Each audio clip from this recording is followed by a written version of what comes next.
പ്രണയിച്ചിരുന്നവൾ ഉപേക്ഷിച്ചു പോകുമ്പോൾ വലിയ വേദനയും നഷ്ടബോധവും ഉണ്ടാകും. ജീവിതം തന്നെ തീർന്നുവെന്ന് ചിലർക്ക് തോന്നാം. തിരുവനന്തപുരം നെയ്യാറ്റിൻകരയിലെ മിഥുൻ മോഹൻ എന്ന യുവാവും കാമി ഉപേക്ഷിച്ചപ്പോൾ മാനസികമായി തകർന്നു. കാരണം അവൻ അവളെ അത്രമാത്രം സ്നേഹിച്ചിരുന്നു. വീട്ടുകാർ വിവാഹം ഉറപ്പിച്ചതുമാണ്. പക്ഷേ കാമുകി ബന്ധത്തിൽ നിന്നും പിന്മാറിയതിന് പിന്നാലെ മിഥുൻ ജീവനൊടുക്കുകയായിരുന്നു. ദേശീയ കായിക താരവും ധനുവച്ചപുരം കോളേജിലെ വിദ്യാർത്ഥിയുമാണ് മരിച്ച മിഥുൻ.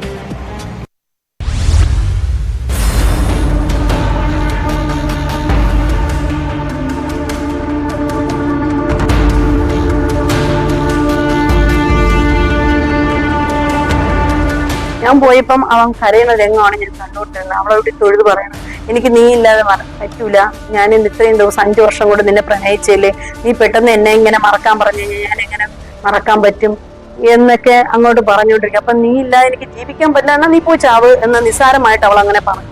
പക്ഷെ അത് അവന് ഭയങ്കരമായിട്ട് ഫീൽ ചെയ്തു. എന്നിട്ട് ഞാൻ എന്റെ മോളോട് എങ്ങനെ സംസാരിക്കും അതുപോലെ ഞാൻ അവളോട് പറഞ്ഞു. എന്നിട്ട് ഈ 5 വർഷം കൊണ്ട് താല്പര്യം ഉണ്ടായിരുന്നു, പെട്ടെന്ന് നിനക്ക് ഇപ്പം താല്പര്യം ഇല്ലെങ്കിൽ ശരി ആയിക്കോട്ടെ, ഒരു കാര്യം ചെയ്യും, നീ എന്റെ മോനോട് ഒരു 5 നിമിഷം സ്നേഹത്തോടെ 5 മിനിറ്റ് സംസാരിക്കുക, എന്നിട്ട് ഞാൻ കുറച്ച് അതിനെ മാറ്റിയെടുത്ത് വിടാമെന്ന് പറഞ്ഞു. പക്ഷെ അവളത് കേട്ടില്ല.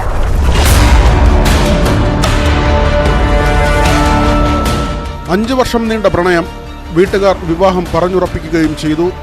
കാമുകി ബന്ധത്തിൽ നിന്ന് പിന്മാറിയതോടെ മാനസികമായി തകർന്ന യുവാവ് ആത്മഹത്യ ചെയ്തുവെന്നാണ് ആരോപണം. ധനുവച്ചപുരം കോളേജിലെ വിദ്യാർത്ഥിയായിരുന്നു. ബോൾ ബാഡ്മിന്റണിലും ആർച്ചറിയിലും ദേശീയ തലത്തിൽ വരെ മത്സരിച്ച മിഥുൻ മോഹൻ കോളേജിൽ ഒപ്പം പഠിച്ച പെൺകുട്ടിയോട് അടുപ്പത്തിലാവുകയും ചെയ്തു. മാല, ലാപ്ടോപ്പ്, ഐഫോൺ, ഫെൻസിംഗ് കിറ്റ് തുടങ്ങി പെൺകുട്ടിക്ക് ആവശ്യമായ പലതും യുവാവ് വാങ്ങി നൽകിയിരുന്നതായി സുഹൃത്തുക്കൾ പറയുന്നു. 3 ലക്ഷം രൂപയും നൽകി. മരണാനന്തരം എഴുതിച്ചിട്ടുണ്ട് 3 ലക്ഷം രൂപ.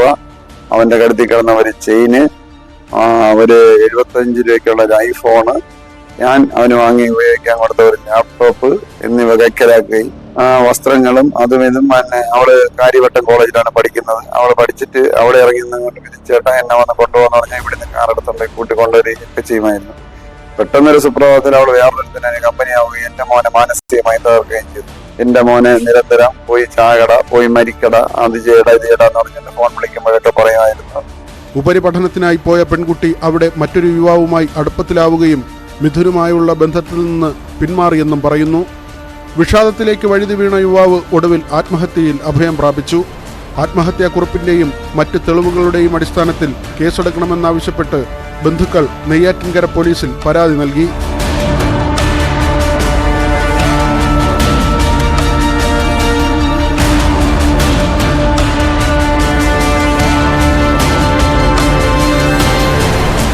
ന്യൂസ് 18 തിരുവനന്തപുരം.